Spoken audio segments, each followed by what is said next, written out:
স্টাডিতে আপনাদেরকে স্বাগত জানাচ্ছি। আপনাদেরকে প্রথমেই থ্যাংক ইউ জানাতে চাই আপনাদের সাবস্ক্রাইব করার জন্য। আপনারা যত পারবেন শেয়ার করবেন, কারণ আপনারা যত শেয়ার করবেন না, যত সাবস্ক্রাইব আসবে, তত আমার মোটিভেশন বাড়বে এবং আমি আরও নতুনভাবে এবং নতুন এনার্জির সাথে আপনাদেরকে ভালো ভালো ভিডিও দিতে পারবো, যাতে করে আপনাদের ডব্লিউবি টেটে এক্সামে আপনাদের প্রচুর হেল্প হয়, আপনারা খুব সহজে অঙ্ক সলভ করতে পারেন এবং এক্সামে সিলেক্টেড হয়ে যান। নেক্সট, তো আজকে যেটা আমাদের টপিক নেওয়ার কথা সেটা হচ্ছে রেশিও অ্যান্ড প্রপোর্শন। এবার থেকে আমি চ্যাপ্টার ওয়াইজ পুরো ম্যাথমেটিক্সের যে সিলেবাস সেটাকে কমপ্লিট করাবো, যাতে করে শুধু ডব্লিউবি টেটে নয়, আরও বিভিন্ন ধরনের কম্পিটিটিভ এক্সামেও আপনাদের হেল্প হবে। আপনারা যদি একবার বেসিকটা ক্লিয়ার করে নেন, তো যে কোনো এক্সামে আপনাদের হেল্প হবে, স্টেট লেভেল, সেন্ট্রাল লেভেল, বিভিন্ন এক্সামে। তো আমি সেইভাবে পড়ানোর চেষ্টা করবো, যাতে আমাদের ডব্লিউবি টেটেও আপনাদের হেল্প হবে এবং বিভিন্ন এক্সামেও হেল্প হবে। তো আমরা প্রথমে রেশিও কনসেপ্ট দেখবো। রেশিও জিনিসটা কি? রেশিও, দেখো, রেশিও জিনিসটা হচ্ছে, ধরুন আমি বললাম A:B রেশিওতে আছে, অর্থাৎ A:B অনুপাতে আছে। তার মানে হচ্ছে কি ব্যাপার, সেটা হচ্ছে মানে এখান থেকে দুটো জিনিস বোঝার আছে। সেটা হচ্ছে রেশিও কাদের কাদের মধ্যে হয়। অর্থাৎ দেখুন, আমি বললাম যে 1 কেজি চা আর 50 কিলো তেলের মধ্যে কখনো রেশিও হতে পারে না। রেশিও দুটো সেম ইউনিটের কোয়ান্টিটির মধ্যে হয়, ঠিক আছে? এটা একটা প্রথম কথা মনে রাখা দরকার। আর সেকেন্ড কথা যেটা রেশিও সম্পর্কে জানা দরকার, সেটা হচ্ছে রেশিও সর্বদা সিম্পলেস্ট ফর্মে থাকে, অর্থাৎ সব থেকে ছোট আকারে, ওর বাইরে রেশিওকে রাখা যায় না। সাপোজ ধরুন আপনাকে যদি আমি বলি 14:16, এটা কি রেশিওতে আছে? তো অ্যান্সার হবে না। কেন? তার কারণ দেখুন, আমরা 14কে এখনো 2 দিয়ে কাটতে পারি 7, 16কেও 2 দিয়ে কাটতে পারি 8। আমরা বলতে পারি 7:8 রেশিওতে আছে, কিন্তু 14:16 রেশিওতে নেই। তার কারণ রেশিও বলতে আমরা এখনই বললাম যে সিম্পলেস্ট ফর্ম, সব থেকে ছোট আকারে, যাকে আর কাটা সম্ভব নয়। 7কেও কাটা সম্ভব নয়, 8কেও কাটা সম্ভব নয়, তাই 7:8 রেশিওতে আছে, অনুপাতে আছে। ক্লিয়ার? আর একটা কনসেপ্ট, আমরা যদি এর সঙ্গে 2 গুণ করি, তাহলে আমাকে এর সঙ্গেও 2 গুণ করতে হবে। ক্লিয়ার? যদি এর সাথে 3 গুণ করি, এর সাথেও আমাকে 3 গুণ করতে হবে। যদি এর সাথে 4 গুণ করি, এর সাথেও 4 গুণ করতে হবে। তার মানে হচ্ছে রেশিওর দেখো, দুটো রেশিও, 3টে রেশিও যাই থাকুক না কেন, A:B কি A:B:C যাই থাকুক না কেন, একটা রেশিওতে, একটা অনুপাতে যতগুলোই পদ থাকুক, একটা পদের সঙ্গে আমি যা গুণ করব, অন্য পদগুলোর সাথেও সেই একই গুণ করতে হবে। যদি না করি, তাহলে রেশিওর ব্যালেন্সটা নষ্ট হয়ে যাবে। অর্থাৎ ধরুন আমি এর সাথে 2 গুণ করলাম সাথে সাথে, কিন্তু এর সাথে 3 গুণ করলাম, তাহলে এই রেশিওটায় ব্যালেন্সটাই ভেঙে যাবে, অর্থাৎ রেশিওটা ভুল হয়ে যাবে। রেশিও সম্পর্কে দুটো কথা খুব মাথায় রাখা দরকার। 1 নম্বর কথা, দুটো সেম ইউনিটের কোয়ান্টিটির মধ্যে হয়, মানে সেম ইউনিট হতে হবে। এটা যদি কেজিতে থাকে, একেও কেজিতে থাকতে হবে, ঠিক আছে? এটা যদি মানে এটা সেম কোয়ান্টিটি, এটাও সেম কোয়ান্টিটি, মানে একই জাতীয় হতে হবে, ঠিক আছে? এ এবং বি, সেই জন্য রেশিও যেটা বলে the ratio of two quantities A and B in the same units, তখন তাকে রেশিও বলা হয়। নেক্সট আসুন প্রপোর্শনের কনসেপ্ট। সমানুপাত কাকে বলে? প্রপোর্শন।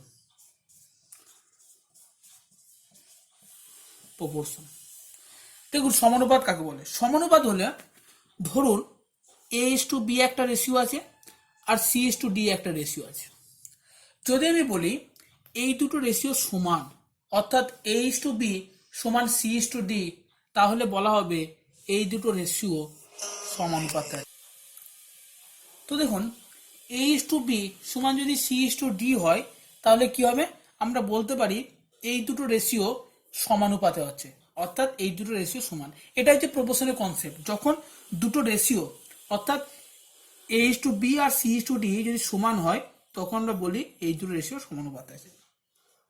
এখান থেকে এখান থেকে আমরা কি লিখতে পারি? A/B সমান C/D। তার মানে এটা আমরা ক্রস মাল্টিপ্লাই করে লিখতে পারি AD ইকুয়ালস টু BC। এটা লেখা যায়, ঠিক আছে? এটা লেখা যায় AD ইকুয়ালস টু BC। আচ্ছা, এবার আমরা কিছু কোশ্চেন দেখে নেবো, যেটা পরীক্ষায় জিজ্ঞাসা করতে পারে। সেটা পরীক্ষা অনেক সময় জিজ্ঞাসা করে চতুর্থ সমানুপাতি, তৃতীয় সমানুপাতি, মধ্য সমানুপাতি কোশ্চেন জিজ্ঞাসা করে। দেখুন চতুর্থ সমানুপাতি যদি জিজ্ঞাসা করে অর্থাৎ আপনাকে বলবে এ একটা পদ, বি একটা পদ, সি একটা পদ, এদের চতুর্থ সমানুপাতি কত। তো বার করতে গেলে যেটা রুলস আমাদের ইউজ করতে হয় সেটা হচ্ছে A is to B double is to C is to X, এক্সটা হলো চতুর্থ সমানুপাতি। তার মানে কি লিখবো, এ বাই বি সমান সি বাই এক্স। ক্লিয়ার? আমি যদি ক্রস মাল্টিপ্লাই করি তাহলে কি পাবো, এ ইন্টু এক্স সমান সি ইন্টু বি, মানে X equals to C into B by A. দেখুন পরীক্ষার জন্য আমাদেরকে মনে রাখতে হবে, এত কিছু করার সময় নেই পরীক্ষার সময়। কিভাবে মনে রাখতে হবে, পরীক্ষায় সাপোজ আপনাকে যদি কোশ্চেন দেয় এটা যে 10, 12 আর 14 এদের চতুর্থ সমানুপাতি কত। তো দেখুন এটা প্রথম পদ, এটা দ্বিতীয় পদ, এটা তৃতীয় পদ। তো এই ক্যালকুলেশন অর্থাৎ 10 is to 12 double is to 14 is to X, আবার 10 বাই 12 সমান 14 বাই এক্স, 10 ইন্টু এক্স সমান 12 ইন্টু 14, এক্স সমান 12 ইন্টু 14 বাই 10, 2 6 2 5 10, তারপরে 14 6 84 বাই 5। এত লেখার টাইম নেই, এত লিখতে গেলে আপনার সিলেকশন হওয়া কঠিন হয়ে যাবে, তার কারণটা যে টাইম খুব কম। তো কি করতে হবে, আমরা সিম্পল দেখতে পাচ্ছি যখনই আমাকে তৃতীয় সমানুপাতি চতুর্থ সমানুপাতি বার করতে দিচ্ছে তখন চতুর্থ সমানুপাতি এক্স ইকুয়ালস টু তার আগের দুটো পদের গুণফল ডিভাইড বাই প্রথম পদটা, অর্থাৎ 14 ইন্টু 12 ডিভাইড বাই 10। এটা আপনাকে ডাইরেক্ট লিখতে হবে, 2 7 14 2 5 10 84 বাই 5, এক লাইন অ্যান্সার বার করতে হবে। তাহলে এবার থেকে যখন আপনাকে জিজ্ঞাসা করবে যে চতুর্থ সমানুপাতি বার করো, সাপোজ আরেকটা এক্সাম্পল দেখাচ্ছি, সাপোজ বললো 8, 12, 16 এর চতুর্থ সমানুপাতি কত, তখন আপনি কি করবেন, এই দুটো পদের গুণফল 12 ইন্টু 16 ডিভাইড বাই প্রথম পদটা 8, 8 আর 2 গুণে 16 24, অ্যান্সার কত পাবেন 24। এক লাইন উত্তর করবো। ক্লিয়ার? এটা গেল আমার চতুর্থ সমানুপাতি কনসেপ্ট। এবার দেখবো তৃতীয় সমানুপাতি। দেখুন তৃতীয় সমানুপাতি মানে তিনটে পদ থাকবে, এ বি আর সি যদি তিনটে পদ থাকে, আর এক্ষেত্রে সি যদি তৃতীয় সমানুপাতি হয় তাহলে আমরা লিখতে পারি A is to B double is to B is to C, অর্থাৎ দেখুন এ বাই বি সমান বি বাই সি। আমার দরকার কি সি বার করা, তার মানে এ ইন্টু সি সমান লিখতে পারি বি স্কোয়ার, মানে C equals to B square by A. এটা আমার কনসেপ্ট। তার মানে যখনই আমাকে তৃতীয় সমানুপাতি বার করতে বলবে তার আগের পদটা স্কোয়ার ডিভাইড বাই প্রথম পদ। ধরুন আপনাকে এরকম কোশ্চেন দিল 8, 12 তৃতীয় সমানুপাতি কত, তো আমি কি করব, 12 স্কোয়ার অর্থাৎ 12 ইন্টু 12 ডিভাইড বাই 8, 4 3 12 4 2 8 2 6 8। তো দিস ইজ ইউর অ্যান্সার। তার মানে দেখুন একটা জিনিস বুঝুন, সেটা হচ্ছে চতুর্থ সমানুপাতি বার করতে দেয় আর প্রথম সমানুপাতি বার করতে দেয়। এই যে প্রথম পদটা না, সেটা প্রথম পদ কিন্তু সর্বদা নিচে যাচ্ছে, সর্বদা নিচে যাচ্ছে।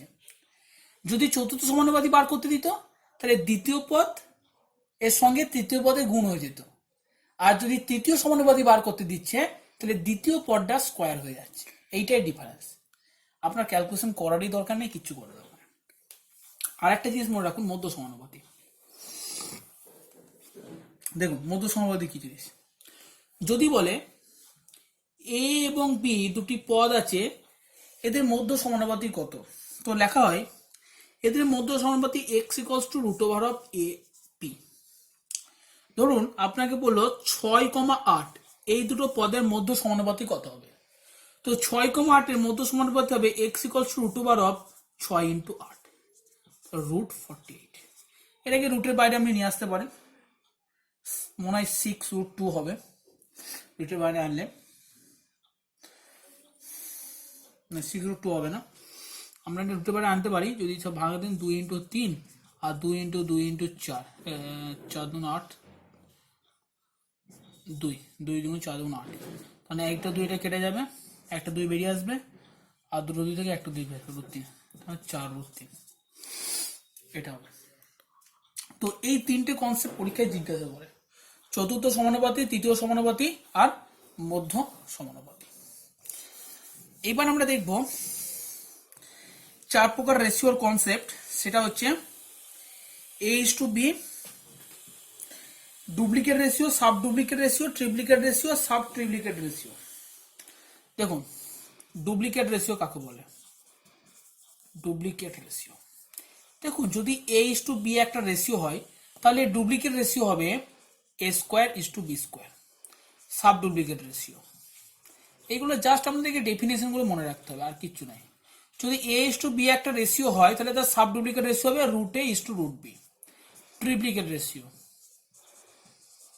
ট্রিপ্লিকেট রেশিও, দেখুন যদি A:B একটা রেশিও হয়, তাহলে ট্রিপ্লিকেট রেশিও হবে A³:B³।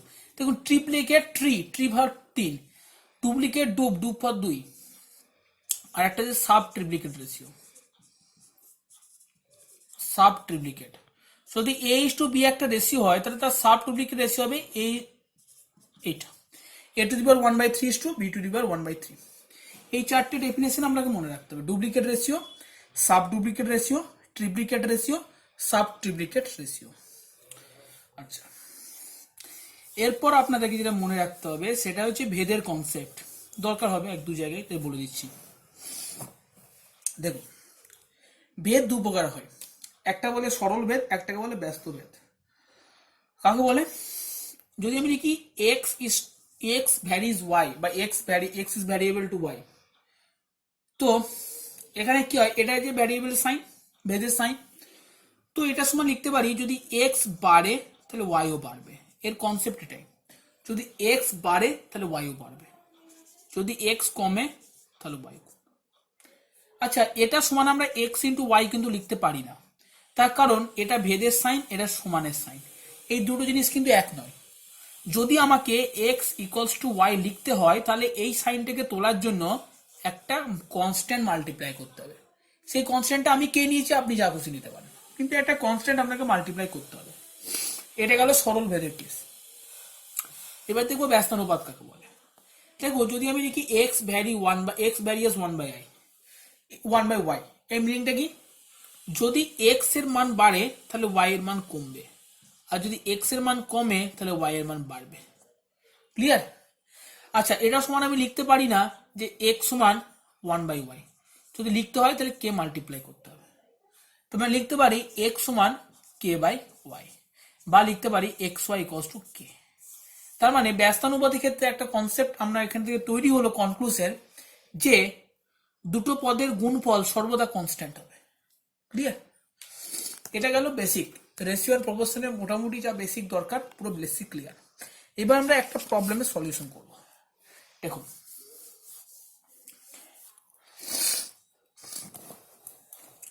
একটা প্রবলেম, দেখুন A:B সমান 5:7, B:C সমান 6:11, আর A:B:C সমান কত?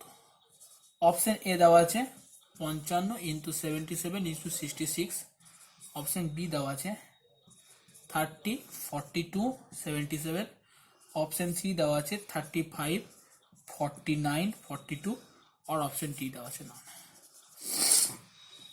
দেখুন এই কোশ্চেনটা আমি আপনাদেরকে অনেক কোশ্চেন দেখাবো, যেটা রেশিও এন্ড প্রপোর্শন থেকে জিজ্ঞাসা করা হয়, সে শুধু রেশিও প্রপোর্শন নয়, অ্যাকচুয়ালি ম্যাথমেটিক্স থেকে, অ্যাপটিটিউড থেকে, যে অনেক কোশ্চেন আছে যেগুলোর আমরা অঙ্ক না করি সলিউশন করতে পারি, শুধুমাত্র অপশন দেখি তার সলিউশন করতে পারি। তো দেখুন এক্সামিনেশনে আমাদের টাইম বাঁচানো একটা মেন উদ্দেশ্য, সেই জন্য আমরা অঙ্ককে শর্টেস্ট ওয়েতে শেখার চেষ্টা করি বা শর্টেস্ট ওয়েতে করার চেষ্টা করি। কুইক প্রসিডিওর বা শর্টকাট মেথড আমরা এই জন্য দরকার আমাদের, কারণ টাইম বড় মেনটেন করে। টাইম যদি ঠিকঠাক মেনটেন না হয় তো অঙ্কে আমাদের ভালো স্কোর হবে না। দেখুন এটাকে আমরা করতেও পারি, এটাকে যদি আমরা এমনি করি তাহলে আমি আপনাকে প্রসেস বলেছি A:B:C, A:B এর জায়গায় লিখবো 5:7, এখানে 7 লিখবো, আর B:C এর জায়গায় লিখবো 6:11, এখানে 6 লিখবো, অর্থাৎ 6 5 30, 7 6 42, 42 11 77। অপশন নাম্বার বি আমরা চেক করতে পারি। কিন্তু আমরা এত কিছু করবো না। যখন কিছু না করি, দেখুন এখানে ভ্যালুগুলো ইজি দিয়েছে, এখানে সংখ্যাগুলো সোজা দিয়েছে, তাই আমরা করে নেবো। এমনি যে পদ্ধতি আছে সেই পদ্ধতির সাহায্যে করে নেবো, কিন্তু এমন তো কথা নয় যে ভ্যালু সবসময় ইজি দেবে।